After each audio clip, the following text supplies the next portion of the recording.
حضرت حلیمہ رضی اللہ تعالی عنہا آپ فرماتی ہیں کہ جب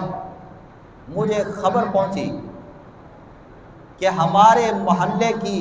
عورتیں، بیبیاں، دائیاں قریشیوں کے بچوں کو مکہ مکرمہ سے لینے کے لیے جا رہی ہیں تاکہ ان کی پرورش کریں، اور اس خدمت کے صلہ میں ان کو بچوں کے والدین کی طرف سے اعزاز کے طور پہ کچھ دنیاوی فوائد حاصل ہوں، آپ فرماتی ہیں گھر کے اندر غربت تھی، میں بھی ان کے ساتھ چل پڑی۔ حضرت حلیمہ رضی اللہ تعالی عنہا فرماتی ہیں میں بھی ان کے ساتھ چل پڑی، اور میری سواری کمزور، میں خود بھی جسمانی طور پہ کمزور تھی، گھر کے اندر غربت بہت زیادہ تھی، اس واسطے کہ کبھی کھانے کو ملتا، کبھی کھانے کو نہیں ملا کرتا تھا، بھوک اور پیاس کے ساتھ ہم کو گزارا کرنا پڑتا تھا۔ میں بھی ان کے ساتھ چل پڑی، اور جب ہم مکہ مکرمہ کے اندر پہنچ گئی اور ایک بابا جی ملے، حضرت عبد المطلب رضی اللہ تعالیٰ عنہ بابا جی کے ساتھ ملاقات ہو گئی۔ میں نے ان سے کہا بابا جی یہ بتاؤ کہ یہاں پر کسی کے گھر کے اندر چھوٹا بچہ ہے، میں اس کو لے جاؤں تاکہ اس کی پرورش کروں۔ حضرت عبد المطلب رضی اللہ تعالی عنہ سرکار آپ فرمانے لگے بی بی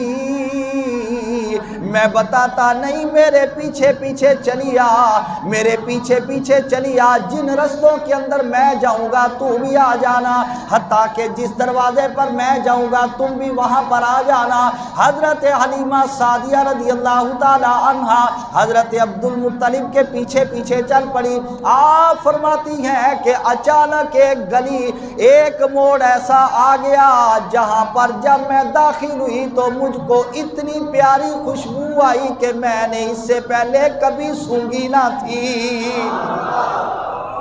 آپ فرماتے ہیں حضرت عبد المطلب مجھ کو ایک گھر کے اندر لے گئے،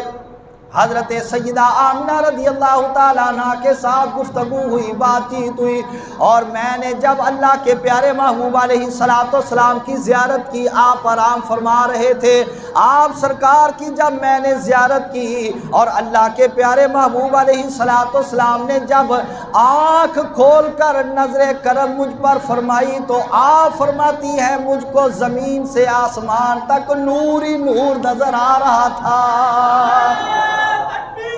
اللہ اکبر، یا رسول اللہ، یا علی، زندہ باد زندہ باد زندہ باد زندہ باد، لبیک لبیک یا رسول اللہ، لبیک لبیک لبیک یا رسول اللہ، لبیک لبیک لبیک یا رسول اللہ۔ آپ فرماتی ہیں حضرت بی بی آمنہ رضی اللہ تعالیٰ عنہ کے ساتھ میری گفتگو ہو گئی اور انہوں نے اپنا بیٹا میرے سپرد کر دیا۔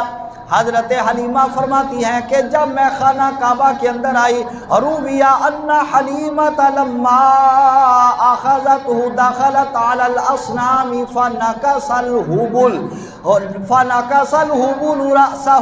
وکذا جمیع الاصنام اماکنہا تعظیما لہ۔ آپ فرماتی ہیں کہ جب میں کعبۃ اللہ کے اندر آئی، وہاں پر جو بتوں کو سجا سجا کے رکھا گیا تھا، میں نے دیکھا کہ حبل بت جب اس نے اللہ کے پیارے محبوب علیہ السلام کو دیکھا تو آپ کے رعب کی تاب نہیں لا سکا، وہ حبل بت بھی اور اس کے ساتھ جتنے بھی بتوں کو مشرکین نے سجا سجا کے رکھا تھا، سارے کے سارے اللہ تعالیٰ کے نبی کے رعب کی وجہ سے زمین کے اوپر منہ کے بل گر جاتے ہیں۔